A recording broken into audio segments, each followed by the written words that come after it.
Bienvenue dans Au quotidien. Au sommaire en ce mercredi 28 janvier, le déploiement avorté de la passerelle de Sablé-sur-Sarthe. Une demande de curage sans réponse de la DDT à Soulligné-sous-Ballon. Et puis un vaste cimetière médiéval découvert au Mans. On fait le bilan avec les archéologues.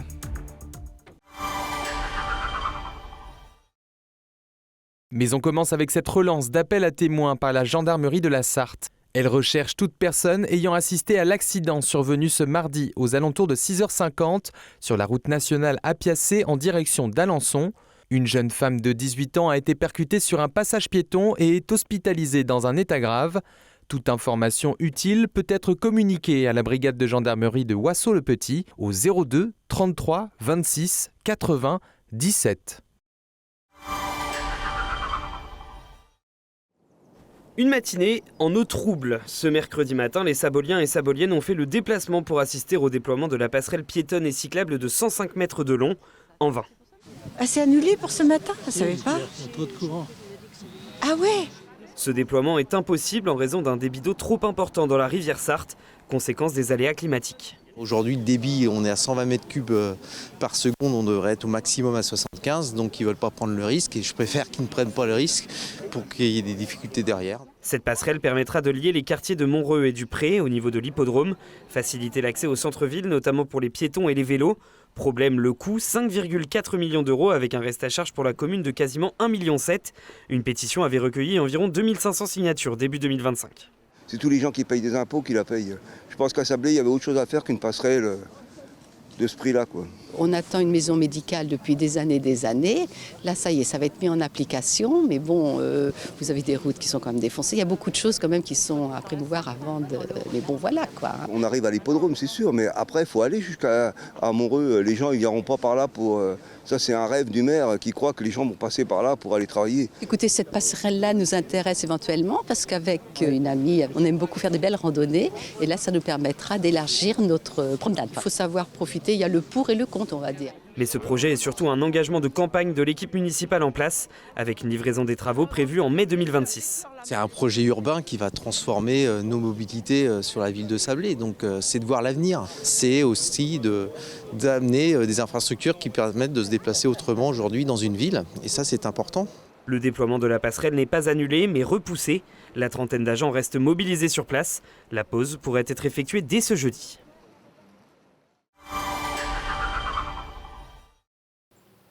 Un ruisseau qui stagne et des riverains inquiets. À Soulligné-sous-Ballon, ces agriculteurs souhaitent lancer des travaux pour permettre à l'eau de mieux s'écouler. L'objectif, retirer une partie de la végétation et des sédiments accumulés dans le ruisseau. Avec une pelleteuse et puis nettoyer le fond. Comme je lui disais, enlever 40 à 50 cm, de manière que l'eau s'écoule naturellement. Leurs parcelles sont équipées de systèmes de drainage pour évacuer l'excès d'eau.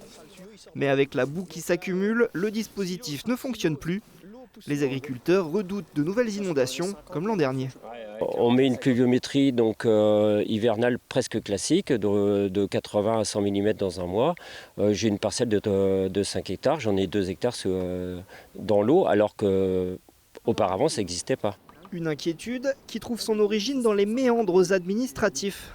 Car si l'entretien des cours d'eau est de la responsabilité des riverains, leur curage est soumis à une autorisation de la DDT. Ça fait 2 ans que tout est parti en cours, mais qu'on n'a pas de réponse du tout. Donc on ne sait plus où s'adresser. Face à l'attente, les riverains ont décidé de créer un collectif et de faire signer une pétition. On a Gaïc-Bondu, on a du Loir-Émilien. La mairie de Soulligné-sous-Ballon suit le dossier depuis plusieurs mois. Pour le maire, le curage du ruisseau pourrait aggraver le risque d'inondation en aval.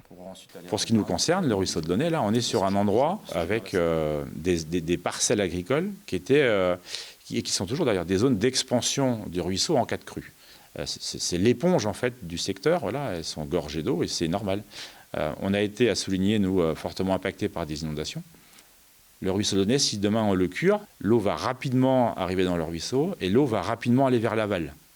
C'est-à-dire qu'elle va aller vers Montbiseau, va aller remplir la Sarthe. Et on va créer des inondations plus bas que Soulligné. C'est pas ce que je souhaite. Faute d'autorisation, le ruisseau reste donc en l'état, alors que de nouveaux épisodes pluvieux sont annoncés lors des 2 prochaines semaines.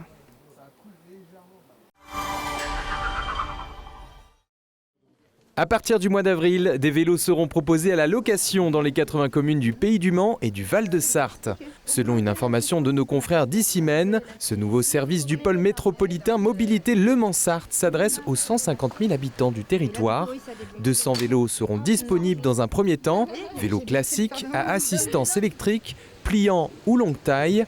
Les locations iront d'1 mois à 1 an pour un tarif compris entre 40 et 60 € par mois, avec des réductions pour certains publics. Place Washington, au Mans, sous le chantier des Chronolignes, un site exceptionnel refait surface. Les archéologues mettent au jour le cimetière des pauvres lié à l'Hôtel-Dieu de Coeffort, un site majeur, rare pour cette période médiévale. On a plusieurs éléments, des éléments liés donc à l'Hôtel-Dieu de Coeffort.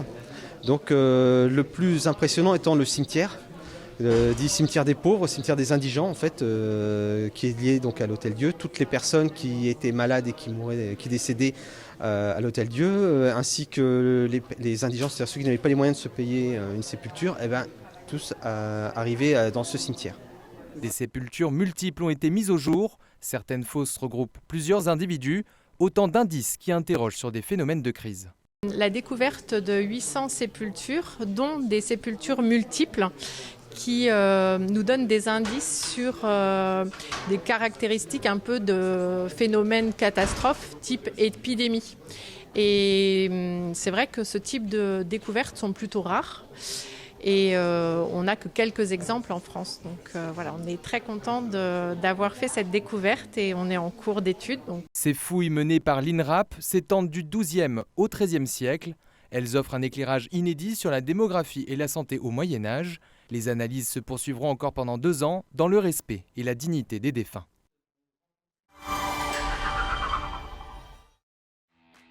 Le musée M24 va bientôt ouvrir ses portes sur le circuit des 24 heures du Mans. À l'occasion du salon Rétromobile à Paris, l'Automobile Club de l'Ouest et Richard Mille ont présenté ce mercredi ce nouveau lieu immersif de 8000 m² prévu pour le 28 mai. Une centaine de voitures historiques, dont des Ferrari d'exception, seront mises en scène avec lumière et son pour revivre l'ambiance des courses. Le musée couvrira plusieurs disciplines du sport automobile. Précision avec le directeur du musée Fabrice Bourrigaud au micro de Bruno Palmé. On va continuer à parler beaucoup des 24 heures du Mans, mais on va s'ouvrir sur l'ensemble des grandes compétitions majeures. Donc on parlera aussi de F1, on parlera de rallye, on parlera des courses à l'américaine, je pense à l'IndyCar, à la Can-Am, et puis y compris jusqu'au rallye raid. Ce musée se veut être demain vraiment un hommage rendu à un des grands sports majeurs de l'histoire du sport de manière générale, donc le sport automobile. Le Mans recule dans le palmarès 2026 des villes où il fait bon vivre. La préfecture de la Sarthe se classe 23e sur 113 parmi les villes intermédiaires, soit 11 places de moins qu'en 2025 selon le classement publié ce mardi par Ville de Rêve. Un recul lié à l'intégration de nouvelles données comme les retards SNCF, les flux touristiques, les autocars longue distance et une analyse renforcée de la qualité de l'air. À noter tout de même qu'en Sarthe, Changé arrive en tête des petites villes et Château-l'Hermitage pour les villages.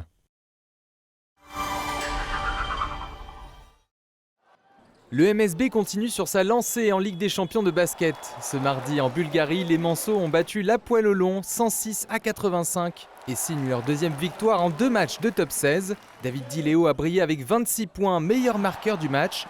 Privés de plusieurs joueurs clés, les Tangos prennent seuls la tête de leur groupe. Prochaine rencontre pour le MSB, un déplacement à Strasbourg samedi prochain pour la Betclic Elite, avant un retour à Antares Arena et la réception de Vilnius en BCL mardi 4 février. Chaque hiver, le pays Vallée du Loir mise sur la culture pour éveiller la curiosité des plus jeunes. Avec Malice au pays, un festival itinérant dédié au jeune public, spectacles et créations artistiques investissent plusieurs communes du territoire du 2 au 22 février prochain. Pour nous en parler et revenir sur les enjeux de cette 11e édition, nous recevons la chargée de mission culture au pays Vallée du Loir, Paola Perseille. Bonsoir. Bonsoir. Alors, combien de spectacles et de représentations sont proposés cette année sur le territoire, Paola ? Eh bien, cette année, vous avez 11 spectacles différents, ce qui représente à peu près 29 représentations sur les 2 semaines et demie du festival. D'accord. Donc ça va être du 2 au 22 février. Vous allez aussi proposer des incursions de groupes scolaires, c'est ça ? Comment ça va se passer concrètement ? En fait, ça commence sur les 2 dernières semaines avant les vacances, donc ce sont beaucoup de représentations pour les écoles.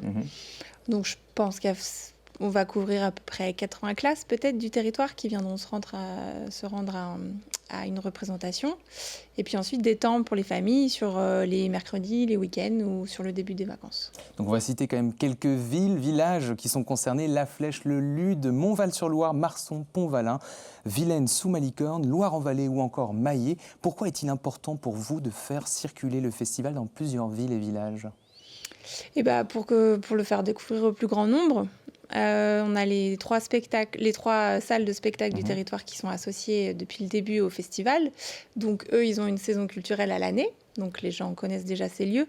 Mais l'idée, c'est de rayonner de manière plus large sur l'ensemble de la vallée du Loir pour que des plus petites écoles qui ne connaissent pas encore le festival, par exemple, puissent venir y participer. Et pour cela, le Pays Vallée du Loir prend en charge aussi les transports des écoles pour que ce ne soit pas un frein pour venir découvrir un spectacle. Alors si vous devez nous présenter quelques spectacles, peut-être, des grandes dates à venir, quel spectacle serait... Par exemple, sur un spectacle scolaire, on a la compagnie Matiloun, qu'on avait déjà accueilli il y a quelques années, qui viennent avec leur nouveau spectacle Sous Terre, qui sera à Maillé, le 10 février. Et puis... en séance tout public, par exemple, à Pont-Valin, on aura le spectacle Dessine-moi une brebis sur un des derniers jours de festival, le 18 février. Ou encore à Marson, avec un spectacle qui s'appelle Princesse Kevin, la veille, le 17 février. Alors chaque année, le festival rassemble plusieurs milliers de spectateurs. Que représente cette fréquentation pour le territoire ? Alors c'est variable selon les années, mais je dirais entre 3 et 4 000 spectateurs sur l'ensemble des activités et des spectacles. Vous en attendez combien là pour 2026 à peu près ? Nous, si on atteint les 3 000, à chaque fois on est très contents. Ouais. Alors même si, quel rôle jouent les écoles, les familles et les partenaires locaux dans le succès du festival ? Est-ce qu'ils participent à la préparation quelque part ou c'est vraiment des spectateurs pendant ce festival ? Alors nous, par exemple, sur les séances au début des vacances, on est partenaire avec les centres sociaux du festival. Donc peut-être parfois les familles sont un petit peu impliquées. Mais sinon, ce sont vraiment les spectateurs parce que l'idée, c'est qui viennent découvrir. Donc des fois, le côté surprise d'un spectacle, c'est mieux que de travailler en amont et de découvrir un peu trop le sujet. L'effet de surprise est gâché. Alors après plus de 10 éditions, Paola, qu'est-ce qui fait selon vous l'identité et la singularité de Malice au Pays ? En festival jeune public en milieu rural, il n'y en a pas... c'est pas si fréquent. Donc en fait, il y a une vraie identité maintenant, depuis toutes ces années. Les gens l'attendent. Et puis on voit les enfants qui grandissent avec le festival aussi, qu'ils découvrent parfois tout petits et qui continuent 11 ans après et qui sont toujours présents sur le festival. Donc vous l'avez bien compris, c'est un festival dédié aux petits, mais aussi aux grands. Je répète donc, le festival Malice au Pays se déroule du 2 au 22 février dans le Pays Vallée du Loir. Comptez entre 2 à 5 €. Toutes les inscriptions peuvent se faire sur place où se déroule l'événement, ou vous pouvez directement contacter les structures qui accueillent les différents spectacles. Merci Paola Perseil, vous êtes chargée de mission culture au Pays Vallée du Loir. Merci. Culture et idées, le 37e Forum Philo Le Monde se tient au Mans cette fin de semaine du 30 janvier au 1er février. 3 jours de débats et de rencontres avec philosophes, écrivains et intellectuels autour d'un thème central, espérer malgré tout. Retrouvez le programme et toutes les informations pratiques sur lemonde.fr. On termine avec les tendances météo de ce jeudi 29 janvier. Le matin, le ciel est nuageux dès le réveil sur l'ensemble de la Sarthe. Il fait frais, autour de 1 à 2 degrés, avec parfois une visibilité un peu réduite par endroits à cause de brumes matinales. Le vent est modéré de secteur est-sud-est. Dans l'après-midi, la grisaille persiste avec un ciel bien chargé et quelques faibles précipitations possibles par endroits, mais le temps reste généralement sec. Les températures remontent légèrement avec des maximales proches de 7 à 8 degrés dans la journée. Voilà pour l'essentiel de l'information sur votre territoire. Retrouvez tous nos contenus disponibles en replay sur nos réseaux sociaux, YouTube, Facebook, Instagram et TikTok. Très bonne soirée à toutes et à tous et à demain jeudi dans Au Quotidien.